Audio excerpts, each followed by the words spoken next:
예, 만나서 반갑습니다. 예, 광우 스님이라고 합니다. 예전에 제가 어디서 들은 이야기입니다. 어느 부부가 있었는데 이 부부에게 굉장히 이제 애지중지하는 사랑하는 아들이 있었다고 합니다. 근데 이제 사랑하는 아들을 이제 외국에 유학을 보냈는데 유학 생활을 하면서 중국 여자랑 사귀게 됐답니다. 이제 중국 아가씨랑 알콩달콩 이제 사랑을 나누다가 부모님께 엄마 아버지한테 나 유학에서 여자 만났어 소개해줄게 하고 중국 여자를 데려왔어요. 근데 이 중국 아가씨가 굉장히 집안이 큰 부자랍니다. 막 사업을 하는 집안에서 큰 부자고 또 굉장히 싹싹하고 착해 보이더래요. 예? 그 안 되는 한국말로 뭐 어머니 아버지 막 이러면서 그 싹싹한데 요 부부가 약간 좀 특히 엄마가 보수적인 데가 있어서 그런지 이렇게 반대를 했답니다. 그래서 나는 한국 며느리를 얻고 싶다. 그 아가씨도 참 좋은 아가씨 같지만 이왕이면 나는 한국 여자를 며느리를 얻고 싶다. 그래서 이제 나중에 아들이 싫어 뭐 안 돼. 나 이 여자 아니면 못 살아. 내 인생 내가 사는데 왜 그래? 뭐 이러고 엄마하고 또 다툼이 일어나고 그 엄마는 이제 내 두 눈에 흙이 들어가기 전까지는 안 된다 뭐 이러면서 이러니까 슬슬 드라마 생각이 또 나네요. 되니 안 되니 이러다가 결국 아들이 여자랑 헤어졌다고 합니다. 결국 여자랑 헤어지게 되고 나중에 몇 년이 지난 뒤에 아들이 직장을 얻고 사회생활을 하면서 이제 한국 여자하고 결혼을 하게 됐대요. 한국 여자 결혼을 했는데 정말 드라마 같은 일들이 이제 펼쳐지는 거예요. 한국 여자 결혼한 그 며느리가 굉장히 버르장머리가 없고 어른을 공경할 줄을 몰랐대요. 근데 이건 한쪽 말만 들은 얘기예요. 또 이거 양쪽 말을 다 들어봐야 되는데 어쨌거나 부모 입장에서 시부모 입장에서는 너무나 여자애가 버르장머리가 없고 어른을 공경할 줄도 모르니까 보다 못해서 아들한테 얘기를 했답니다. 야, 네 셋이 좀 어떻게 해봐라. 아니 어쩐 저렇게 애가 눈치가 없냐. 이런 식으로 진짜 자꾸 이제 이야기를 하니까 나중에 아들이 듣다 못해 이렇게 이야기를 하더랍니다. 부모님 때문에 내가 사랑하는 여자와 나는 헤어졌다. 그 원하는 대로 한국 여자랑 결혼하지 않았냐. 그리고 우리 둘은 아무 문제 없다. 그러니 원하는 대로 바라는 대로 한국 여자랑 결혼했으니까 더 이상 내 인생에 참견하지 마세요 하고 아주 강하게 나오더래요. 그 나중에는 얘가 복수하려고 일부러 얘랑 결혼했나 싶을 정도로 그러니까 아들도 사실 말은 안 했지만 계속 가슴에 한이 맺혔던 거예요. 그러니까 이제 특히 시어머니하고 며느리하고 계속 고부 갈등을 일으키다가 요 어머니 되시는 분이 굉장히 성격이 좀 예민한 섬세한 성격의 소유자였나 봐요. 화병이 도져가지고 건강도 굉장히 안 좋아져 버렸더래요. 그래서 나중에 이 부부가 아이고 차라리 그때 그 중국 아가씨랑 결혼시켰으면 그러면 그때 이미지가 굉장히 싹싹하고 착했대요. 그래서 차라리 중국 아가씨하고 결혼시켰으면 아들하고 이렇게 의도 안 상하고 지금보다는 분위기 나았을 텐데 그러면서 이제 후회를 했지만 그때가 다시 되돌릴 수 있어요, 없어요? 되돌릴 수 없죠. 이거 어떻게 해야 되나. 자, 그래서 불교에서는 아주 유명한 말이 있습니다. 가족이 원수인 줄을 알아라. 가족이 원수인 줄을 알아라 라는 말이 있어요. 예. 자, 우리 불교에는 다음과 같은 이야기가 있습니다. 가장 전생에서부터 업의 인연, 업보가 두꺼운 사람끼리 모인 관계가 가족 관계라고 합니다. 그래서 위로는 부모님, 아래로는 자식, 오른쪽으로는 부부, 왼쪽으로는 형제 자매나 친한 친구, 가족같이 친한 친구. 이렇게 위아래로 부모님과 자식, 그리고 좌우로 부부와 형제 자매, 이 가족끼리 만난 이 업의 인연이 전생에 가장 두꺼운 인연들끼리 모인 거라고 합니다. 그런데 서로가 만날 때 두 가지 이유로 만난답니다. 그 두 가지 이유가 뭘까요? 제가 소나무 강의하면서 너무너무 자주 한 이야기인데 그 두 가지 이유가 은혜로 만났거나 서로 은혜를 갖기 위해서 혹은 왼수로 만났거나 그래서 제가 항상 하는 이야기 있죠. 자, 여러분 눈을 감고 생각해 보세요. 내 주변에 있는 사람은 은혜로 만난 것 같아요? 왼수로 만난 것 같아요? 이렇게 제가 질문을 던지고는 합니다. 이와 같이 내 주변에 있는 가장 가까운 업의 인연끼리 만난 게 가족인데, 가족이 왜 왼수인 줄 알아라 이러면, 만약에 좋지 못한 업의 인연끼리 만난 사이면 차라리 남남끼리 사이가 안 좋으면 그냥 안 보면 돼요. 가족은 어떻게 안 볼 수가 없어요. 예? 만약에 부모나 자식 같은 경우에 나한테 상처를 주고 나를 힘들게 해도 안 볼 수가 없습니다. 그리고 또 남남은 예를 들어 뭐 남자친구나 여자친구 같은 경우에는 얘 진짜 아니다 싶을 때는 과감하게 끊어버릴 수 있잖아요. 그런데 이미 결혼까지 해버리면, 물론 요새 이혼율도 높아지기는 했지만 자식까지 낳고 미운정 고운정 들어버리면 저게 남편이 아니고 아내가 아니라 왼수인 걸 아는데도 헤어져요, 못 헤어져요? 못 헤어지죠. 그러니까 가족이 정말 무서운 왼수라는 거예요. 헤어질 수가 없으니까. 참 이 무서운 업의 인연이다. 그래서 흔히 이런 얘기가 있습니다. 차라리 서로가 좋은 사이가 아님을 알고 일찍 정리하고 이혼하는 사이는 전생의 업의 인연이 약한 거래요. 정말 두꺼우면 헤어질래야 못 헤어진대요. 자식 때문에 못 헤어지든 무슨 이유로 못 헤어지든. 그거 참 신기하다는 거예요. 그래서 또 어떤 남편분이 한 분 계시는데, 이 남편분이 그렇게 밖에서는 사람이 좋대요. 그런 경우 있잖아요. 집에만 들어오면 술만 마시면 부인한테 손찌검을 하는 거예요. 술만 마시면. 요새 미쳤나 봐. 어떻게 여자 몸에 손을 대. 그래서 여자가 어머, 얘 안 되겠다. 이 남자 안 되겠다. 내가 헤어져야지 하면 술만 깨면 천하에 그런 남편이 없대요. 여보 미안해. 내 미쳤나 봐. 한 번만 용서해줘. 그럼 남편이 또 그래, 남자가 실수할 수도 있지. 그러면 또 참고 살다가 또 술만 마시면 또 손찌검을 한다는 거예요. 그러면 내 이제 못 참겠다. 또 헤어지려고 하면 여보 한 번만, 제발 한 번만 또 봐줘. 그 이제 여자가 또 마음이 약해져요. 그래서 그래, 또 마지막 한 번만 참자. 3-4번이라고 하지 않냐. 근데 또 술 먹고 와서 또 손찌검을 하는 거예요. 나 이제 진짜 못 참는다. 나 나갈 거야 하니까 남편이 칼을 가지고 오더래요. 끝까지 들어봐요. 끝까지 들어봐요. 한국 사람 왜 이렇게 급해. 칼을 가지고 와더니 자기 손목을 자르려는 신용하더래요. 그 부인이 놀라서 왜 이러냐고 했더니 당신같이 귀한 존재를 때린 내 손을 용서할 수 없다고. 이거 미쳐버리죠. 그거 또 속는 거야. 그리고 또 남자가 또 술 먹고 뭐 손찌검. 그러니까 부인도 이제 미쳐버리겠는 거예요. 이게 헤어지기도 애매하고 술만 안 먹으면 천하에 이런 남편이 없는데, 그리고 술은 또 못 끊고 이러면서 10년 살고 20년 살았다는 거예요. 이게 참 업보가 두꺼운 거예요. 그러니까 스님, 저는 전생에 어떤 업이 있어서 그렇습니까? 이러니까 전생에 당신 남편이 당신의 집에서 키우던 개였다고. 진짜인지 모르겠는데 또 이러시네. 개였는데, 전생에 개였는데 개 키우면서 애지중지 먹을 것도 주고 사랑하다가 기분 나쁘면 또 지나가면서 개 또 한 대 때리고 2대 때리고, 기분 좋을 때는 잘해주고 기분 나쁠 때는 때리고, 그 업에 의해서 남편이 자기를 사랑하긴 사랑하는 것 같은데 가끔 정신을 잃으면 자기한테 손찌검하고, 그 전생의 업보대로 받는 거라고. 또 이런 이야기가 있습니다. 이 얘기 들으니까 이제 지나가는 개도 못 때릴 것 같죠? 예? 지나가는 개 한 대 때렸는데 다음 생에 나 지나가는데 누가 내 뒤통수 때려. 그래서 왜 때려요 했더니 모르겠습니다. 제 손이 미쳤나 봐요. 저도 모르게 손이 갔어요. 왜 그런 거예요? 전생에 개였거든. 지나가는 거 때려가지고 그 업 때문에 이제 자기도 모르게 때렸다. 이거 제가 뭐 만든 말인데 그럴 수도 있다는 거죠. 그만큼 요 인과응보가 무섭습니다. 자, 우리 불교계 우룡 스님이라는 분이 계십니다. 우룡 스님이라는 노스님이 계시는데, 그분의 법어집에 나온 그런 고부 갈등을 해결한 재미난 이야기가 있어서 제가 한번 그 이야기를 소개해 드릴까 합니다. 부산에 어느 할머니가 계셨다고 합니다. 이 할머니께서 아들 셋을 낳았대요. 아들 셋을 낳았는데 이 할머니께서 젊은 나이에 나이 30이 되기도 전에 남편이 일찍 세상을 떠났답니다. 아들 셋만 놔두고. 무책임해.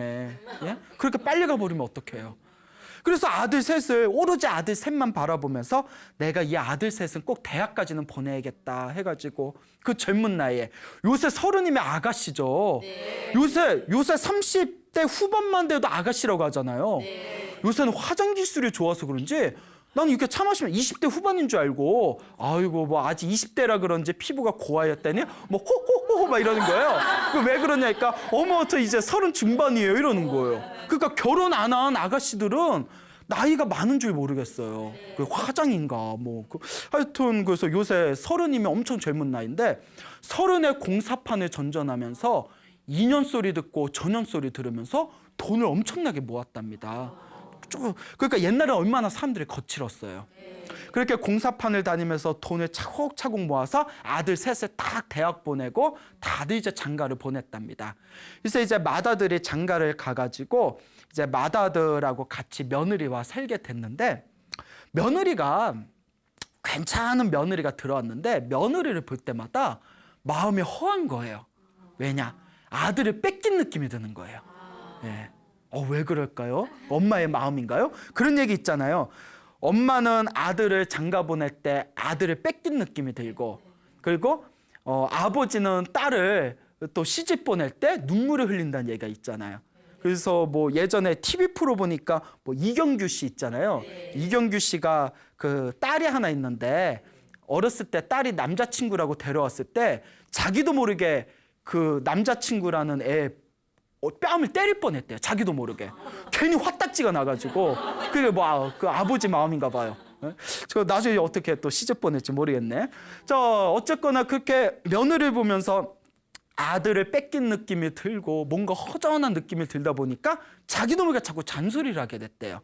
너 음식이 이게 뭐니? 아유 이게 빨래가 이게 뭐니? 그리고 제일 해서는 안 될 말. 집에서 뭘 배웠니? 네, 이런 말 하면 안 돼요. 네. 여러분들 점잖아서 나중에 며느리 보면 그런 얘기 안 하시겠지만 절대 너 집에서 뭐 배웠니? 이런 얘기 하시는 게 아니에요. 네. 예, 다른 사람 마음에 상처를 주는 얘기를 하면 언젠가 나한테도 돌아옵니다. 그러니까 아무리 며느리가 착해도 시어머니가 자꾸 구박을 하면 어떻게 되겠어요? 그렇죠. 마음의 갈등의 골이 커지죠. 그 나중에는 걷잡을 수 없는 사태로까지 서로 사이가 멀어지게 됐대요. 그래서 며느리를 타박할 때마다 이 할머니가 아이고 그래도 내 집 식구인데 이제 우리 식구인데 내가 이러면 안 되지 하면서도 며느리만 보면 또 화딱지가 나는 거예요. 화딱지가 나버리는 거예요. 그래서 자꾸 이제 투정을 부리고 사이는 더 나빠지고 그래서 나중에 보다 못해서 이 할머니가 아들한테 얘기합니다. 아들아, 내가 이제 자꾸 여기 있다 보니까 집안 분위기도 안 좋고 내가 어디 조용히 절에 가서 말년에는 절에서 기도하면서 살고 싶구나. 내가 나가겠다 이러니까 또 아들 입장에서는 며느리 입장에서는 어머머머 그래줬으면 고맙겠죠 이랬을 수도 있지만 속으로는 아들 입장에서는 돼요 안 돼요? 내 엄마인데 어머니 평생 우리 때문에 고생만 하셨는데 마지막에는 아들하고 같이 편안하게 사셔야죠. 제가 이렇게 열심히 돈 버는 이유가 우리 어머니 호강시켜 드리려고 하는 건데 그 아들이 효심이 있어요? 네. 어머니 안 됩니다. 아유 자기 부인 죽어나는 건 모르고 또 엄마 편을 들면서 어머니 가시면 안 돼요 하니까 사랑하는 또 아들이 만류를 하니까 또 이제 집에 그냥 계속 같이 살았대요. 그런데 같이 살면서도 갈등의 골이 이제 더 깊어지고 사이가 안 좋아지다가 이 할머니도 나이가 70이 넘어가시고 이제 아들하고 며느리 내외도 이제 나이 50줄이 되고 그 이제 손주들도 어느덧 다 크고 그러니까 이제 할머니가 슬슬 눈치가 보이더래요. 며느리도 이제 할머니 소리 들을 때가 다 됐는데 내가 계속 이렇게 집에서 며느리하고 같이 살면서 며느리 불편하게 하는 것도 이것도 안 좋다. 그래서 아들한테 사정을 잘 이야기해서 결국 할머니가 바라는 대로 이제 산에 있는 어느 절에 이렇게 짐을 가지고 어느 절에 짐을 싸고 가서 방을 하나 잡고 절에서 지내시게 되었다고 합니다. 절에서 이제 열심히 기도를 하면서 아이고 절에서 뭐 아들 못 보고 손자 못 보는 건 적적하지만 며느리 얼굴도 안 보고 또 내가 절에서 이렇게 부처님 보면서 말년에 편안하게 지내니까 그래도 내가 기분이 좋다 이렇게 시간을 보내고 계시는데 어느 날 꿈을 꿨답니다. 꿈에 며느리가 나타났는데 며느리 보니까 꿈에서도 화딱지가 나더래요. 그 꿈에서도 화딱지가 나가지고 며느리하고 또 대판 싸웠는데 며느리가 따박따박 말대꾸를 하더래요. 그래서 요것이 이러다가 자기 꿈에서 자기 머리 위로 쌍칼이 올라오는 게 보이더래요. 쌍칼이. 뭐 마징가 제트야? 이렇게 쌍칼이 올라오게. 자, 그래서 꿈에서 탁 깬 뒤에 한숨을 폭 내쉬면서 내가 며느리하고 응어리가 다 풀어졌다고 생각했는데 꿈속에서 며느리 봤더니 화딱지가 나고 꿈속에서 화를 내다 못해서 내 머리 위로 쌍칼이 솟구치는구나. 이거 참 큰일이다 싶더래요. 그래서 저기 어느 절에 스님을 찾아갔답니다. 스님한테 다 인사를 드리면서 자초지종을 설명을 하더래요. 스님, 제 마음의 응어리가 다 사라져야 가족들도 편안하고 자손들도 편안해진다는데 제 마음의 며느리에 대한 한가 응어리가 사라지지가 않았나 봅니다. 며느리에 대한 미움이 안 없어졌나 봅니다. 제가 어떻게 해야 되겠습니까? 이러더래요. 그 할머니가 남분이세요. 다른 분들 같으면 자기의 그런 감정도 인정을 안 하실 텐데 그래도 이분이 어느 정도 마음이 착한 성근이 있으시니까 마음속으로 나면 내가 이러면 안 되는데 내가 며느리한테 이런 마음을 가지면 안 되는데 스스로 반성하시는 거잖아요. 큰 스님한테 이렇게 말씀을 드리니까 스님께서 그러면 항상 염불을 해라. 염불 기도를 해라. 그러면서 그 며느리하고 그렇게 자꾸 감정이 안 좋은 거는 전생에서 내려온 업보일 수도 있다. 그러니까 업장소멸, 참회를 해야 된다. 참회 기도를 해야 되니까 항상 아침에 눈 뜨면 저녁에 잠들 때까지 노는 입에 염불한다 생각하고 염불을 열심히 하십시오. 그리고 절에서 새벽, 저녁, 조성 예불 때마다 부처님한테 기도를 끝낸 뒤에 며느리가 있는 곳을 향해서 절 3배를 하십시오 하는 거예요. 다 절 3배를 하면서 며느리가 있는 곳을 향해서 이렇게 생각하십시오. 제가 당신에게 지었던 죄업을 참회합니다. 잘못했습니다. 당신과 내가 이렇게 만난 것도 서로의 인연으로 만난 거니까 내가 잘못을 참회할 테니 당신도 그 응어리와 한을 다 푸십시오 하고 며느리를 위해서 3배를 올리십시오 하는 거예요. 여러분들만 하겠어요? 못하겠어요? 못할 것 같아요? 그래서 이 할머니가 예, 스님 하라는 대로 하겠습니다 한 뒤에 매일매일 이제 가족들을 향해서 염불하고 새벽하고 저녁 예불이 끝난 뒤에 며느리를 생각하면서 절 3배를 올리면서 내가 당신에게 며느리에게 지은 죄업을 참회합니다. 당신과 내가 만난 것도 다 전생의 인연이니 부디 이번 생에 그 나쁜 감정을 다 푸십시오. 내가 정말 미안합니다 하고 항상 매일매일 3배를 올렸대요. 며느리를 생각하면서. 그렇게 1년이 지나고 2년이 지난 뒤에 그 할머니, 부산의 할머니가 그 스님을 찾아옵니다. 스님, 얼굴 환해져가지고 너무나 용합니다 이러는 거예요. 제가 며느리한테 항상 기도하고 기도를 마친 뒤에 며느리를 생각하면서 내가 잘못했습니다. 푸십시오 하고 며느리한테 3배를 했더니 점점 하루가 지나고 이틀이 지나고 며칠이 지난 뒤에 일단 자기 마음이 이렇게 편안해지더래요.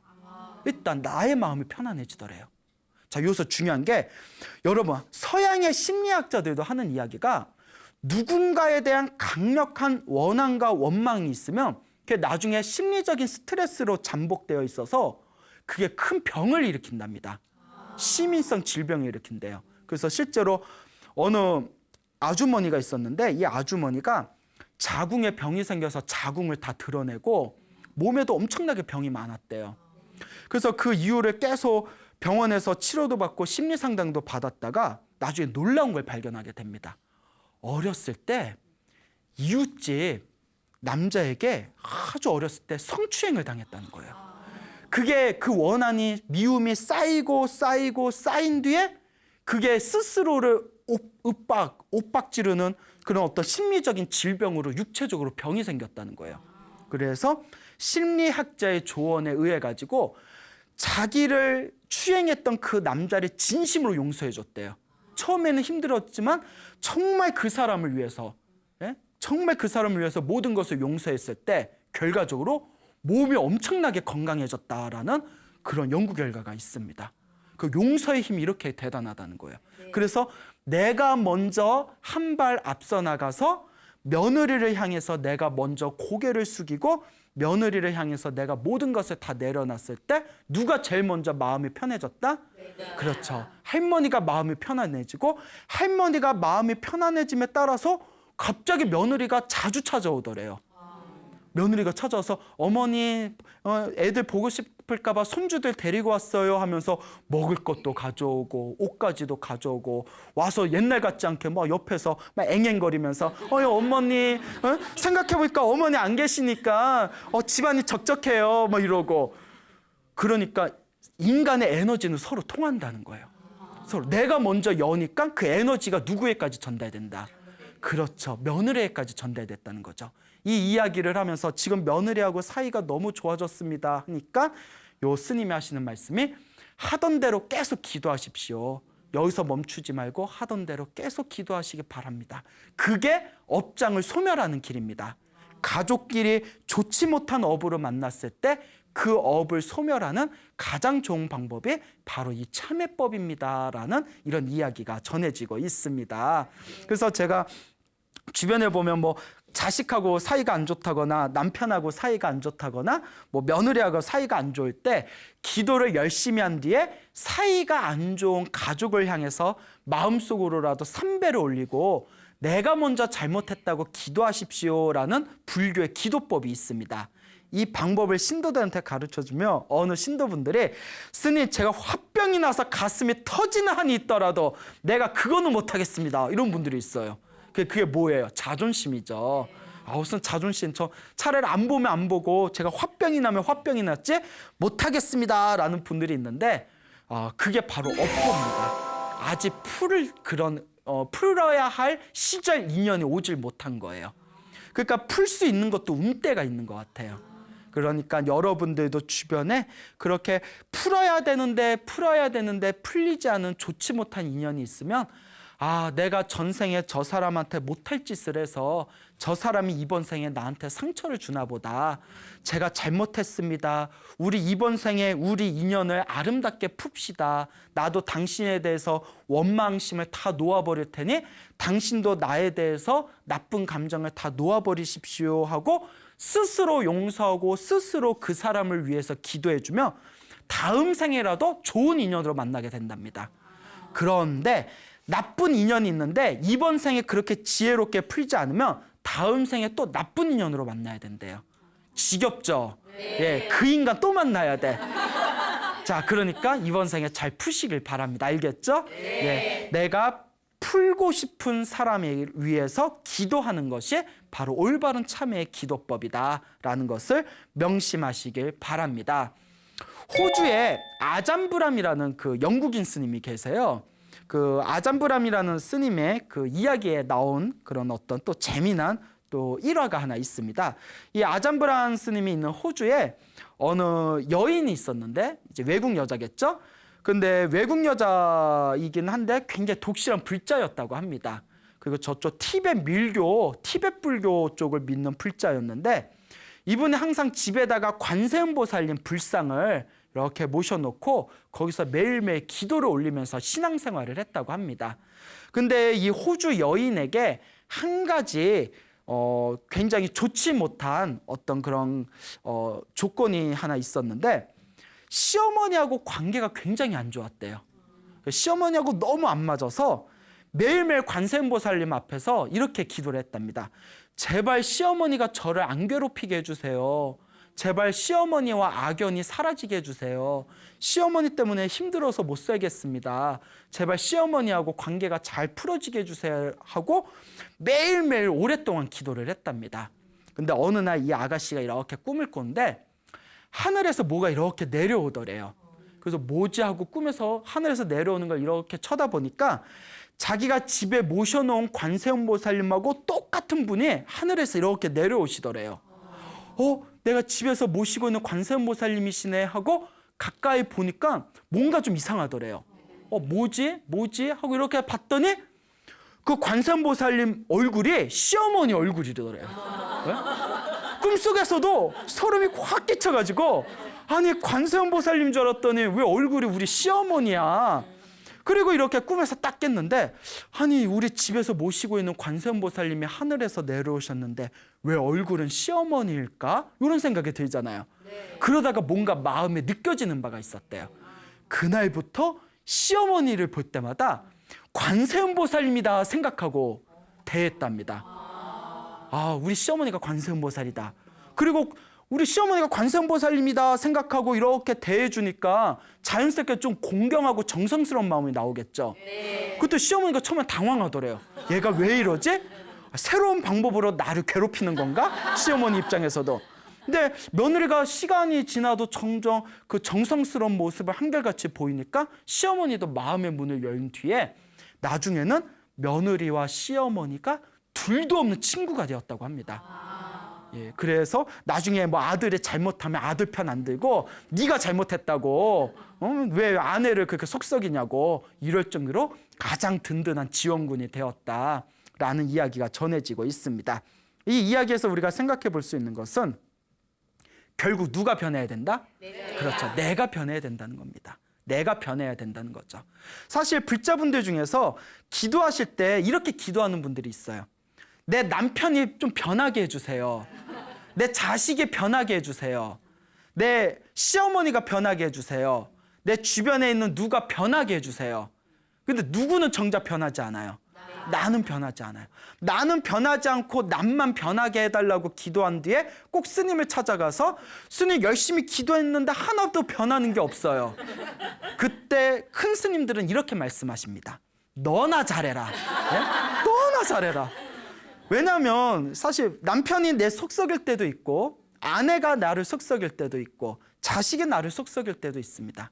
근데 사실 어떤 의미에서 보면 결국 다 내 입맛일 수도 있어요. 내 입맛에 맞지 않고 내 생각에 맞지 않는 거. 근데 제가 그런 말씀 들었죠. 결국 끼리끼리 뭐 한다? 만난다. 비슷한 업보끼리 만나는 겁니다. 내가 전생에 지은 업끼리 만나는 거예요. 내가 좋은 부모님을 만났으면 내가 전생에 좋은 부모님을 만날 수 있는 선업을 지었구나. 좀 나에게 어렸을 때부터 상처를 주는 부모님을 만났으면 부모님이 잘못한 게 아니에요. 그런 부모를 만날 수밖에 없었던 전생에 복을 짓지 못한 내가 잘못입니다. 불교에서는 그렇게 얘기해요. 그렇다고 뭐 부모님이 자식을 학대했다고 이건 자식의 업보니까 부모는 아무 죄 없어 이 뜻은 아니에요.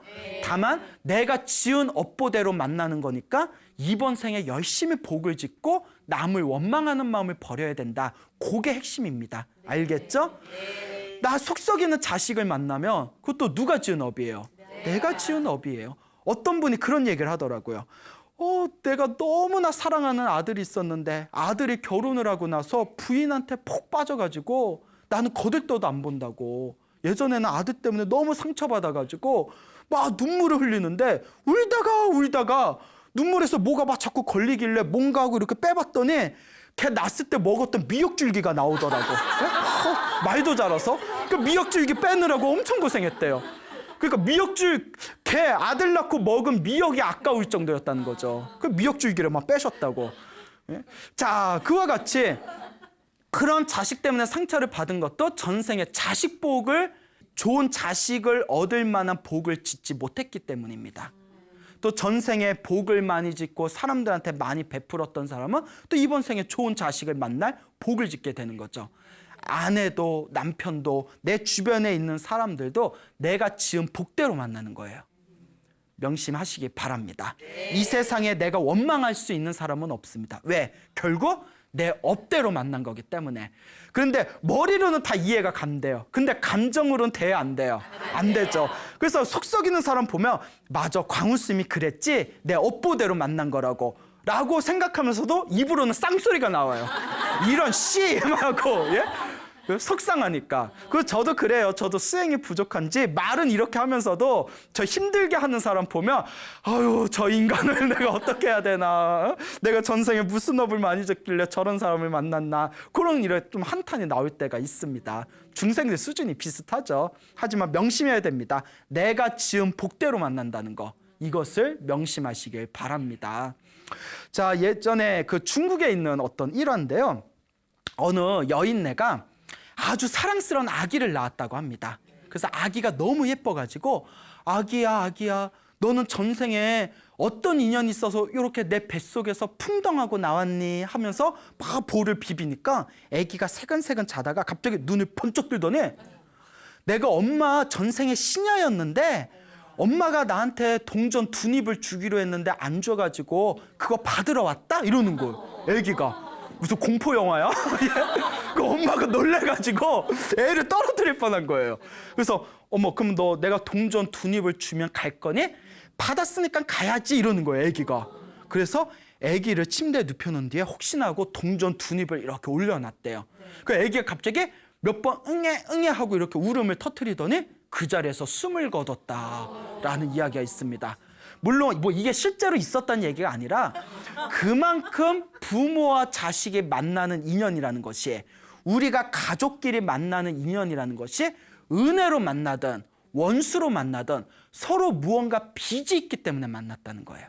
근데 보통은 부모가 자식한테 빚을 많이 졌답니다.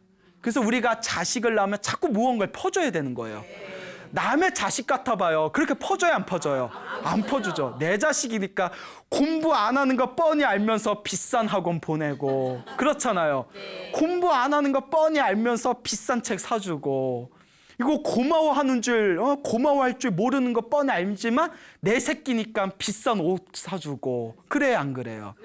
그래서 보통 자식이 부모를 배신하는 경우는 많아도 부모가 자식을 배반하는 경우는 드물답니다.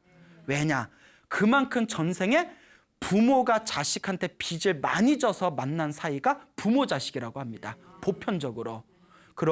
그런데 스님, 저는 우리 부모님은 저한테 전생에 빚진 게 없는지 저한테 해준 게 아무것도 없어요. 또 이러신 분들도 있을 거예요. 그것도 내 업보대로 만나는 거니까 부모든 자식이든 남편이든 아내든 다 내 업보고 내가 지은 어떤 복과 내가 지은 어떤 공덕의 힘에서 만나는 이 천차만별의 세계이니까 내가 남들을 원망하는 마음을 가지지 말아야 되겠다. 이것을 항상 명심하시기를 바랍니다.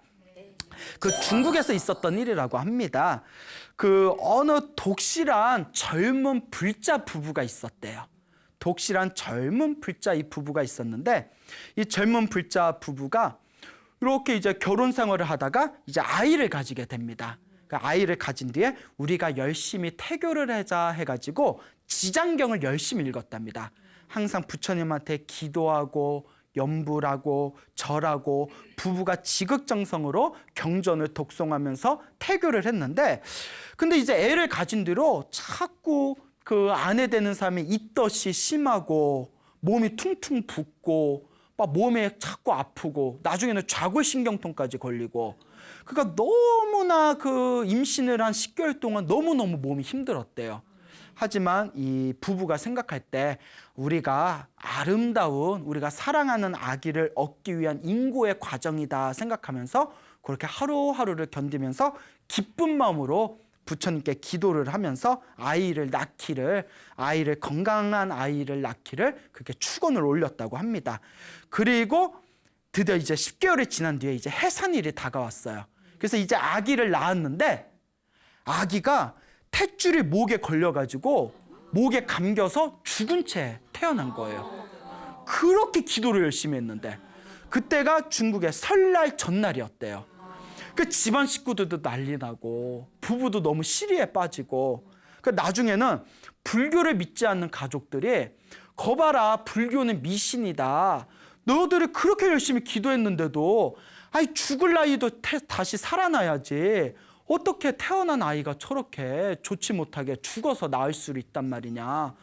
그러니까 요 독실한 신심을 가지고 있던 불자 부부도 불심이 사그러드는 그런 상태까지 펼쳐지게 되었답니다. 부처님한테 기도하고 부처님한테 우리가 정성을 쏟아봤자 아무 효험이 없구나. 이거 믿어봤자 무엇하냐, 이런 생각이 들더랍니다. 그러다가 옆에서 그걸 지켜보던 어느 신도가 자기도 너무 의심이 들더래요. 아니, 저렇게 열심히 기도한 불자들이, 저렇게 열심히 기도하고 복을 많이 지은 불자 부부가 아기를 낳았는데 어떻게 저렇게 아기가 이렇게 세상을 허무하게 떠날 수가 있단 말인가. 그래서 자기가 모시고 있는 기도를 열심히 하신 큰 스님을 찾아가게 됩니다. 그래서 큰 스님한테 자초지종을 설명을 했답니다. 이런 일이 있었는데 이런 일이 생겼습니다. 이게 왜 이런 일이 생긴 걸까요? 저도 아무리 부처님의 법을 배우는 불자지만 저도 도저히 이해가 안 됩니다. 이런 이야기를 하더래요. 그 요 큰 스님이 가만히 눈을 감더니 염주를 또로로 굴러보더니 혹시 신랑 쪽 신랑의 할아버지가 과거에 직업이 돼지를 잡는 도축업자가 아니었는지 한번 확인해봐라 이러는 거예요. 그러니까 아니 그건 왜요? 했더니 다 큰 스님이 하시는 말씀에 내 말을 잘 들어봐라. listen 이러면서 이 부처님의 법은 인과업보 아니냐. 신랑 쪽에 할아버지가 살아있는 생명을 많이 죽인 도축업자였을 거다. 그래서 손에 피를 많이 묻히고 그런 도축업을 하면서 그 신랑 할아버지에 대한 어떤 살생의 업보에 의해서 원한을 가진 아이가 그 태 속에 들어간 것이다 라는 이야기를 하는 거예요. 그래서 그 부부가 열심히 기도를 하고 업장소멸을 했기 때문에 그 아이가 뱃속에서 부처님의 가르침을 배우고 업장이 소멸한 힘에 의해서 이 세상에 태어나서 그 가정에 복수를 해야 되는데 복수를 해야 할 업장이 소멸되었기 때문에 원래의 목적이 사라져서 태어날 때 그렇게 이 세상을 떠나게 된 것이다. 그 복수하려고 태어난 그 뱃속의 아이도 이번 생에 그렇게 죽은 뒤에 다음 생에 더 좋은 곳에 태어났다.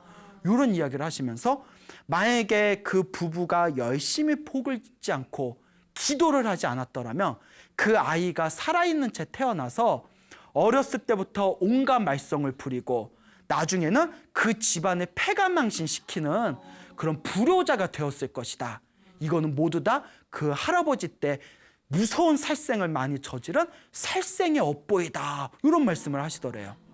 그러니까 이 이야기를 듣고 깜짝 놀라가지고 그 이제 신랑 쪽에다 이렇게 이제 전화를 해서 신랑한테 오해가 되지 않게 자취 조정을 얘기를 하니까 신랑이 깜짝 놀라면서 예, 우리 할아버지가 그렇게 이제 돼지하고 잡는 그런 도축업자였습니다.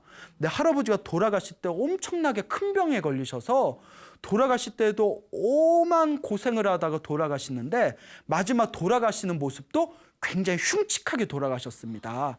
그래서 제가 그 모습을 어렸을 때 보고 그 무서움에 제가 젊은 나이에 이렇게 불법, 부처님의 법을 열심히 닦은 이유가 할아버지 때문이었습니다.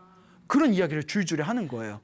그러니까 그 신도가 실은 내가 어느 큰 스님한테 여쭤봤는데 이런 이야기를 하더라 하고 이야기를 하니까 다른 사람 같으면 어디서 이상한 이 사람이 불난 집에 기름칠 하나 막 이랬을 텐데 그 사람이 오랫동안 불교 공부를 했잖아.